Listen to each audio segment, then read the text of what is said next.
स्वागत है। और जैसा कि कल हमने देखा था कि छठे स्वर्गदूत के तुरही फूकने पर जो आपत्तियां आई थी, उसके बाद जो है जो घटना घटित हुई वो अध्याय 10 में यूहन्ना जो है एक स्वर्गदूत को देखता है।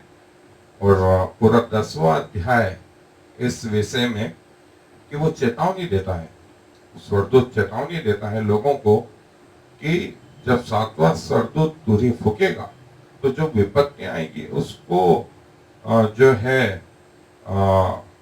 सहन करना इतना आसान नहीं होगा। सो मेरे साथ आज के अध्ययन के लिए निकालें प्रकाशित वाक्य की पुस्तक उसका 10वां अध्याय।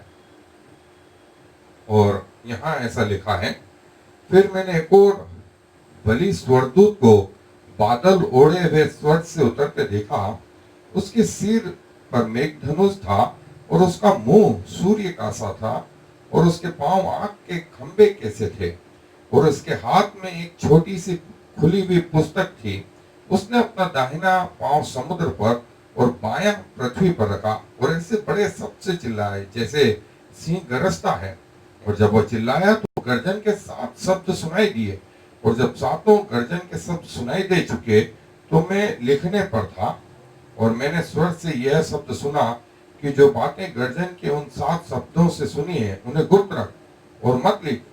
और जिस स्वर्गदूत को मैंने समुद्र और पृथ्वी पर खड़े देखा था उसने अपना दाहिना हाथ स्वर्ग की ओर उठाया और जो युगानुयुग जीवता रहेगा और जिसने स्वर्ग को और जो कुछ उसमें है और पृथ्वी को और जो कुछ उस पर है और समुद्र को और जो कुछ उसमें है सृजा, उसकी शपथ खाकर कहा, अब तो और देर न होगी वरन 7वें स्वर्गदूत के शब्द देने के दिनों में जब वह तुरही फूकने पर होगा तो परमेश्वर का गुप्त मनोरथ उस सुसमाचार के अनुसार जो उसने अपने दास भविष्यवक्ताओं को दिया पूरा होगा। और जिस शब्द करने वाले को मैंने स्वर से बोलते सुना था वह फिर मेरे साथ बातें करने लगा कि जा, जो स्वर्गदूत समुद्र और पृथ्वी पर खड़ा है उसके हाथ में की खुली हुई पुस्तक ले ले। और मैंने स्वर्गदूत के पास जाकर कहा, ये छोटी पुस्तक मुझे दे। और उसने मुझसे कहा, इसे ले खा जा, यह तेरा पेट कड़वा तो करेगी पर तेरे मुंह में मधु सी मीठी लगेगी। सो मैं वह छोटी पुस्तक उस स्वर्गदूत के हाथ से लेकर खा गया और वह मेरे मुंह में मधु सी मीठी तो लगी पर जब मैं उसे खा गया तो मेरा पेट कड़वा हो गया। तब मुझसे कहा गया कि तुझे बहुत से लोगों और जातियों और भाषाओं और राजाओं पर फिर भविष्यवाणी करनी होगी। सो मेरे साथ आए, हम अपने अध्ययन पर चलें। प्रकाशित वाक्य 10वां अध्याय। और फिर मैंने एक और बलि स्वर्गदूत को बादल ओढ़े हुए स्वर्ग से उतरते देखा। उसके सिर पर मेघधनुष था, उसका मुंह सूर्य का सा था और उसके पांव आग के खंबे कैसे थे। और जो दूत है उसके लिए फिर से शब्द एजिलोस और स्वर्ग के लिए जो शब्द आया ओरेनोस। और हम सबको इसके अर्थ अब समझ में आने लग गए हैं। सो मैंने एक स्वर्गदूत को जो है बादल ओढ़े हुए देखा। उसके सिर पर मेघधनुष था, उसके पांव जो है आग कैसे थे। उसने एक पांव तो समुद्र पर और दूसरा पृथ्वी पर और उसके हाथ में एक खुली हुई पुस्तक थी। और ये जो स्वर्गदूत है ये लोगों को चेतावनी दे रहा है। वो स्वर्गदूत जिसका एक पांव समुद्र पर एक पृथ्वी पर और बादल ओढ़े हुए, उसके सिर पर मेघधनुष था और उसके हाथ में एक खुली हुई पुस्तक थी। और उसने कहा कि हाय उस 7वें तुरही फूके जाने पर जो पृथ्वी के लोगों के लिए असहनीय सी पीड़ा हो जाएगी, जिसके फूकने पर परमेश्वर के क्रोध का अंत है। सो स्वर्गदूत ने ये कहा, जो बादल ओढ़े हुए था, एक पांव समुद्र पर, एक पृथ्वी पर। अब इस मान से यदि आप उसका विस्तार देखें, हालांकि वो छोटा भी हो सकता है, लेकिन बादल ओढ़े हुए और हाथ में पुस्तक लिए हुए परमेश्वर के वचन को जो है प्रोक्लेम कर रहा है।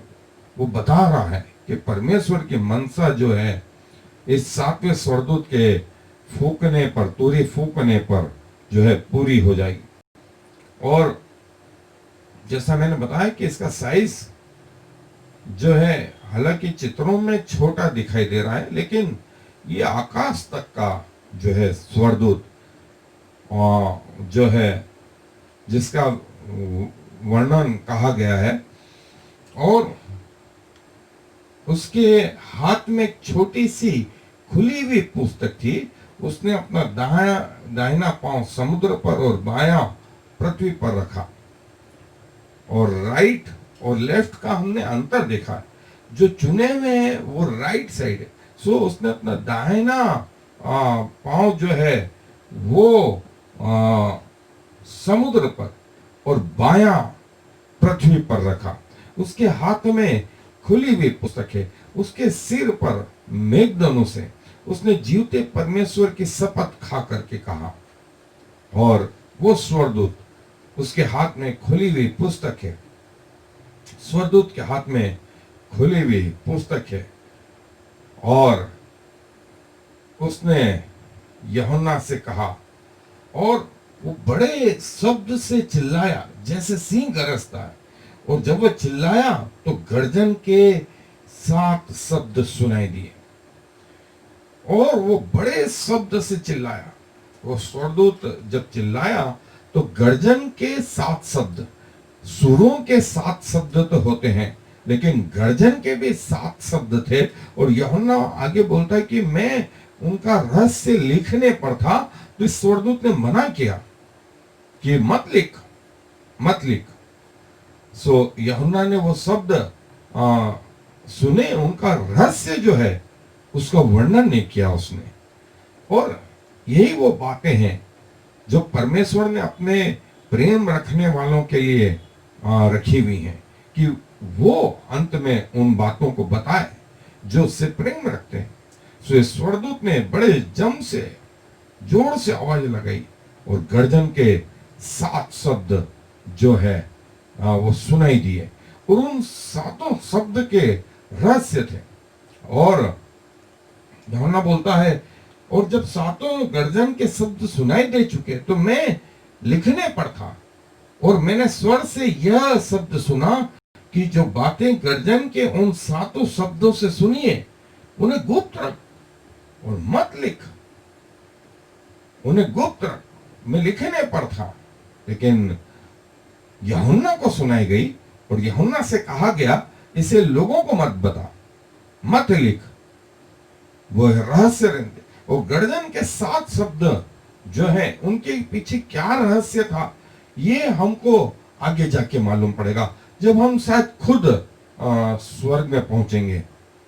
और न सिर्फ एक चीज, वरन हम परमेश्वर को आमने सामने देखेंगे, परमेश्वर के दूतों को देखेंगे, उनके साथ शामिल होंगे, परमेश्वर की व्यवस्था को देखेंगे, परमेश्वर के महात्मा को देखेंगे, उसकी महिमा को देखेंगे, उसकी आराधना को देखेंगे, उसको भजने के जो कारण है, वो हमारा जीवन जो है परमेश्वर और परमेश्वर और परमेश्वर होगा।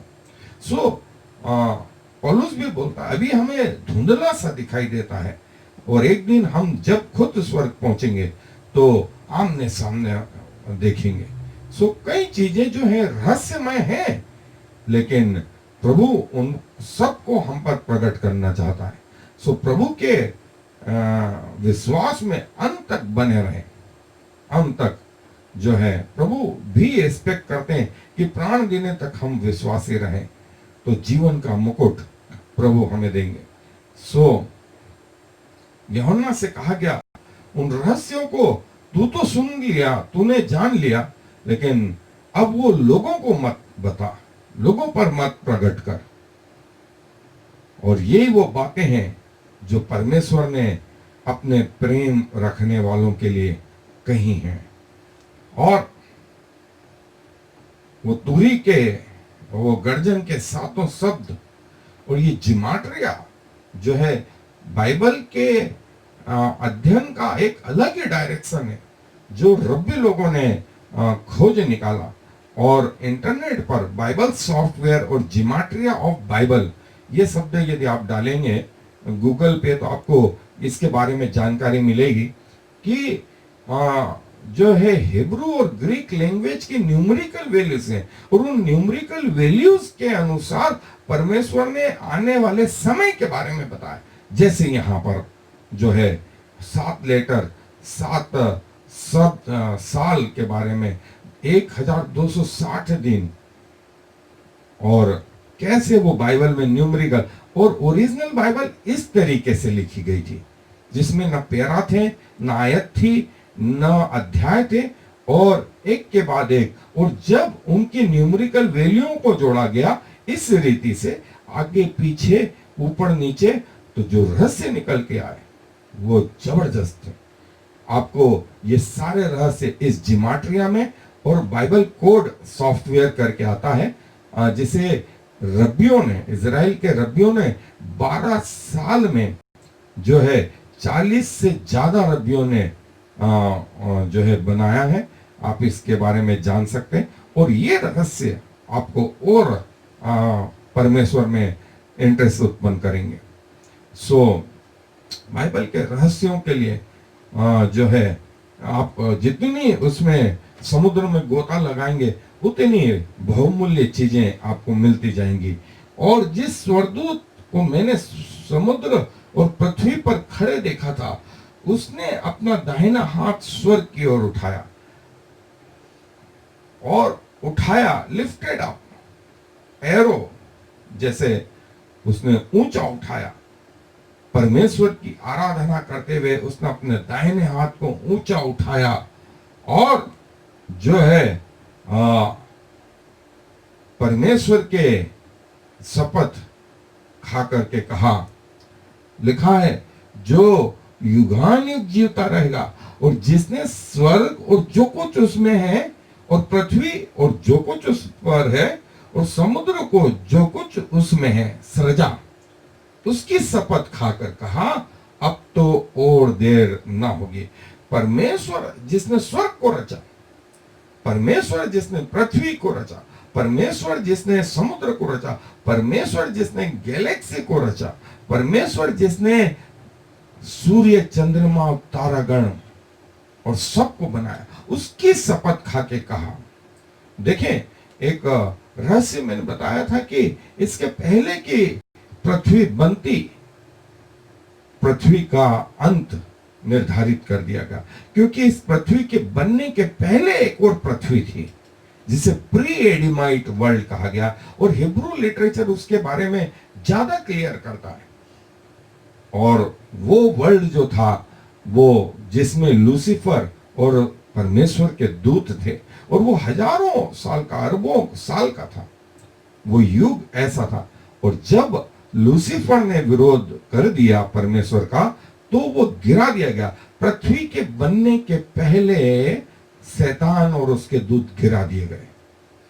इसीलिए उत्पत्ति की पुस्तक में परमेश्वर ने जब उसको, आदम को अदन के बगीचे में रखा, तो उससे कहा इसकी रक्षा करना। रक्षा किससे करना? अभी तो वो अकेला ही था। रक्षा शैतान और उसके दूतों से करना।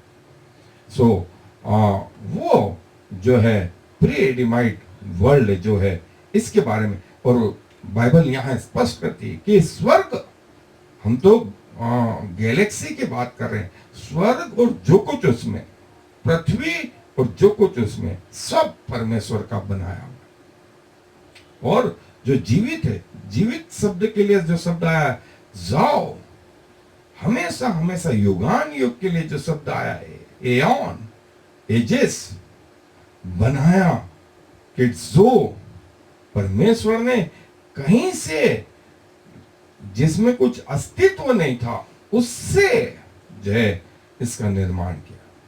अब तो और देर ना होगी, अब तो और देर ना होगी।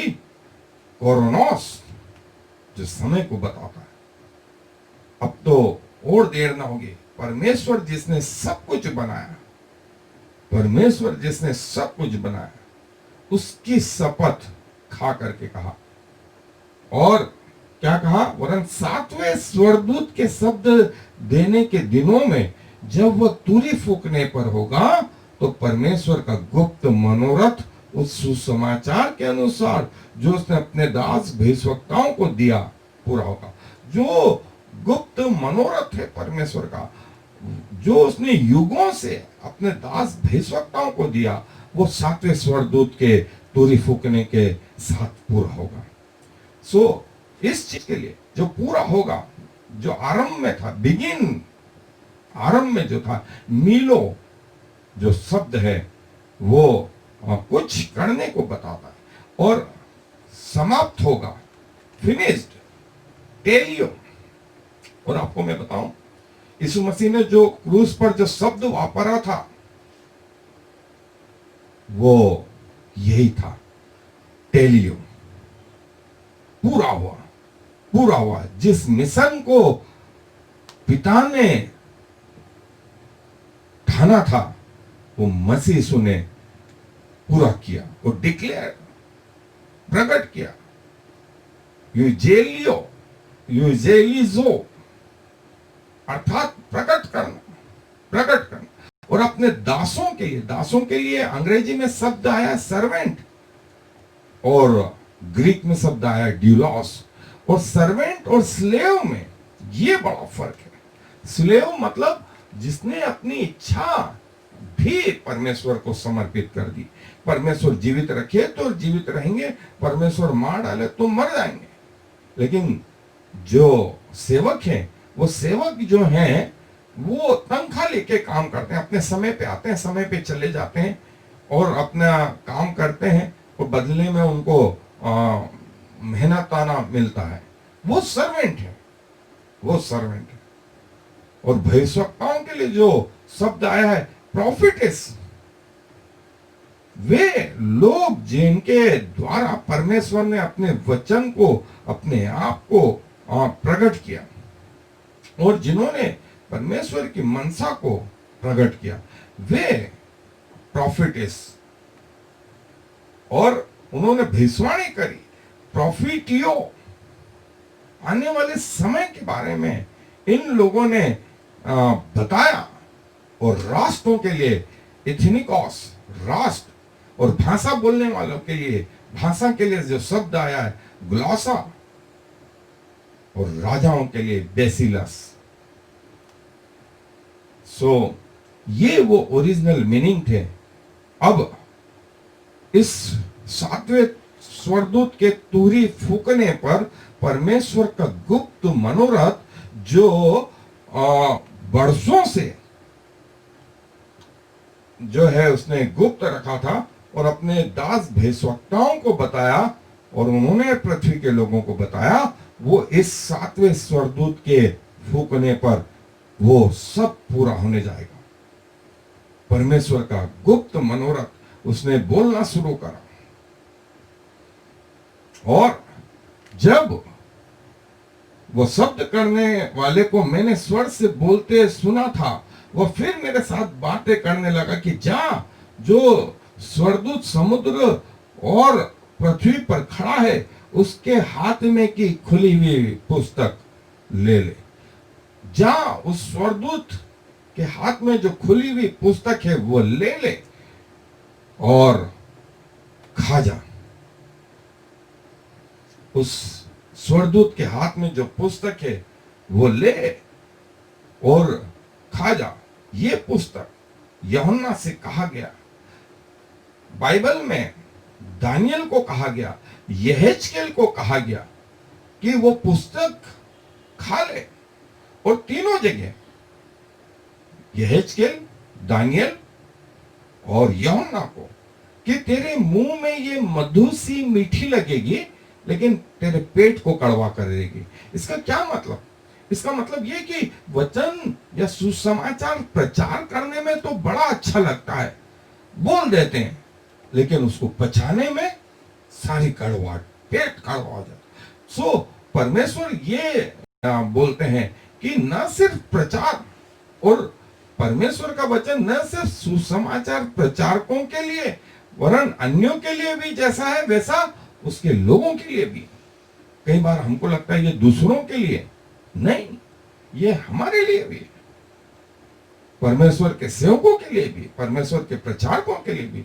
इसीलिए यूहन्ना को, दानियल को, यहेजकेल को कहा गया ये पुस्तक खा ले, ये पुस्तक खा ले।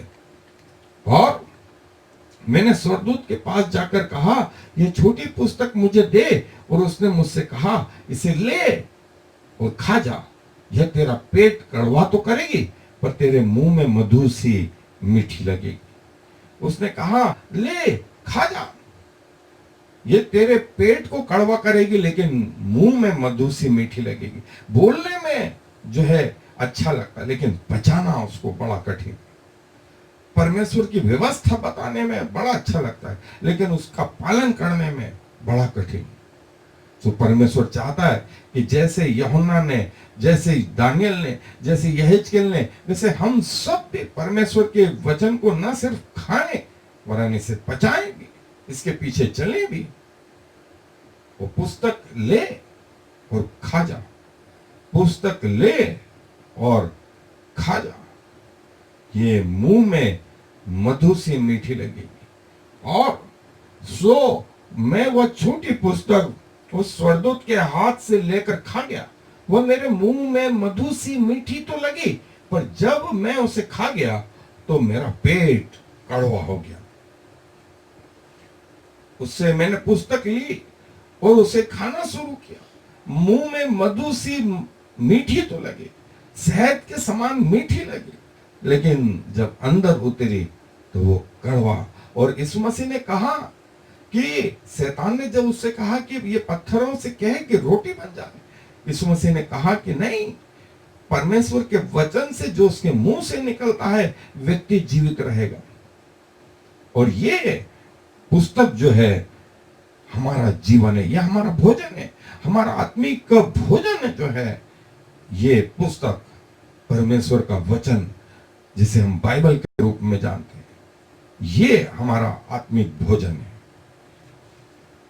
यूहन्ना से कहा ले खा और पचा, इस पुस्तक को ले खा और पचा। और तब मुझसे यह कहा गया कि तुझे बहुत से लोगों और जातियों और भाषाओं और राजाओं पर फिर भविष्यवाणी करनी होगी। जब ये खा लेगा तब तुझे इन राजाओं के ऊपर, भाषाओं के बोलने वालों पर, जातियों पर, बहुत से लोगों पर जो है भविष्यवाणी करनी होगी। और देखें दानियल नबी की पुस्तक का 12वां अध्याय और प्रकाशित वाक्य की पुस्तक में दोनों जो है में जो समानता है, वहां कहा गया ये पुस्तक को बंद कर, और 10वें अध्याय में कहा पुस्तक खुली भी।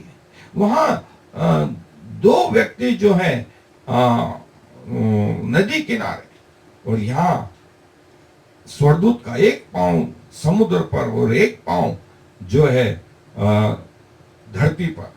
जो है दानियल नबी की पुस्तक में वे श्वेत कपड़े पहने हुए थे और यहाँ वो स्वर्गदूत था, और उसने दोनों हाथ से परमेश्वर की शपथ खा करके कहा था। यहां इसने अपना दाहिना हाथ उठाया और जो परमेश्वर की शपथ यहां पर भी खाई गई। वहां टाइम दिया गया, दानियल की पुस्तक में टाइम दिया गया, समय वरन आधे समय के बीतने पर।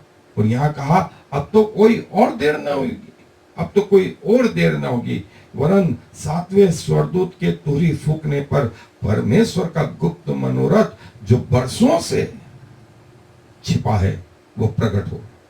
वो सील या मोहर लगा के बंद की गई पुस्तक है और यहां वो पुस्तक खोल दी गई।